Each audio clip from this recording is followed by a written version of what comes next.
The extensive documentation by Trump supporters storming the Capitol last month left a trail of evidence now being used to present the case for convicting President Trump. House impeachment managers had a video cut together showing the progression of January 6th. It starts with President Trump's speech to supporters and goes through the attack as lawmakers counted Electoral College votes. It was the centerpiece of Democrats' case that the former president incited an insurrection, and it seemed to catch his defense team off guard when it was their turn to speak. I'll be quite frank with you. We changed what we were going to do on account that we thought that the House manager's presentation was well done.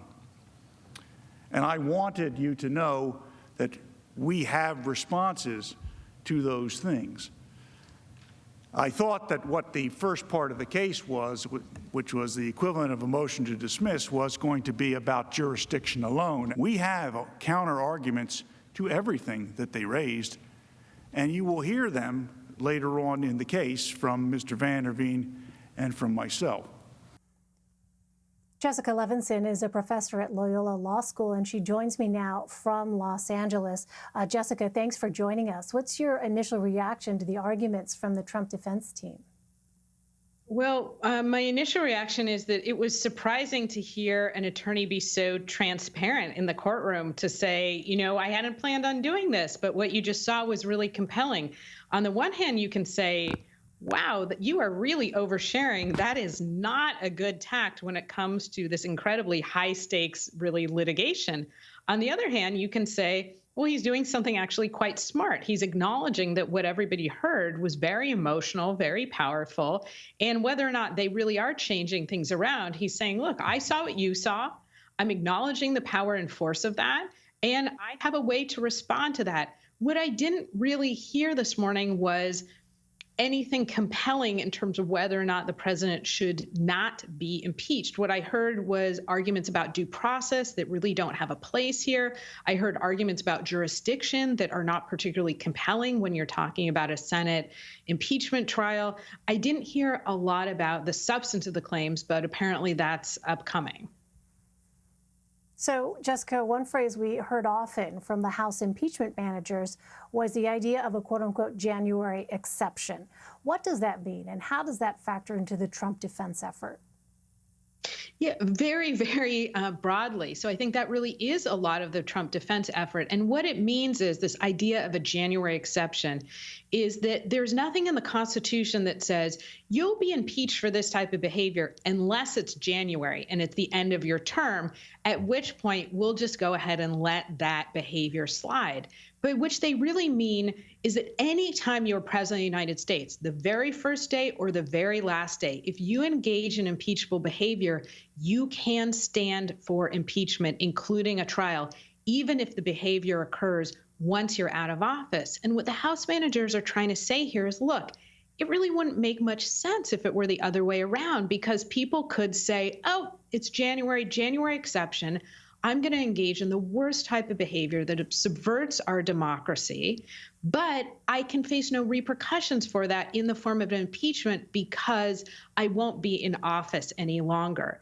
And of course, the other thing to think about when it comes to this argument that there is no January exception is that the impeachment clause of the Constitution both says that removal is one option and that disqualification from further office is another.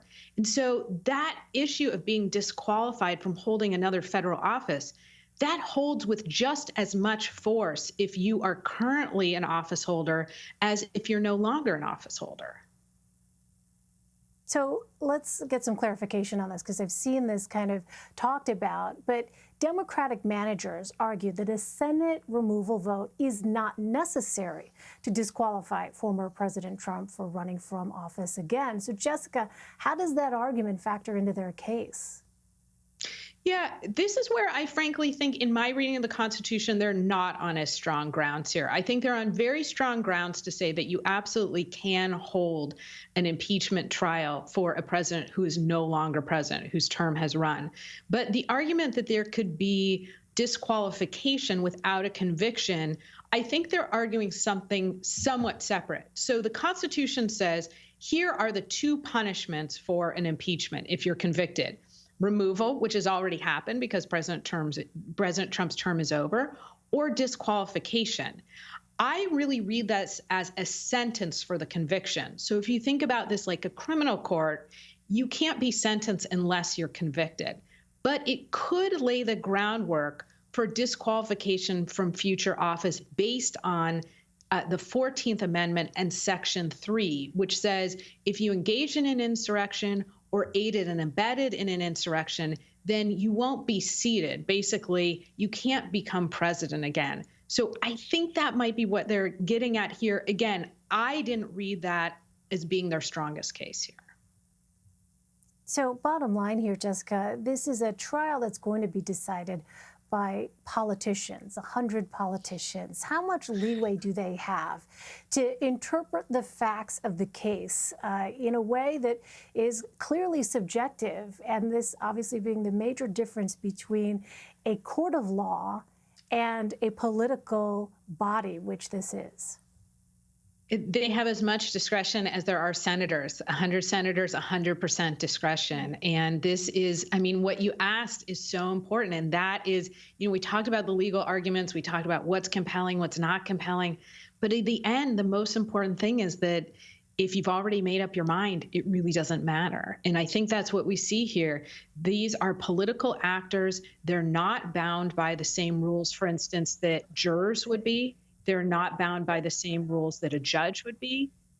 Instead, they're just accountable to their constituents. And so in this case, they don't have to offer an explanation. They're going to vote publicly, and that's the way they can be held accountable. But in the end, all this discussion about what's compelling and what's not compelling, I think the decision has already been made. All right, Jessica Levinson. Jessica, always good to have your analysis. Thank you. Thank you.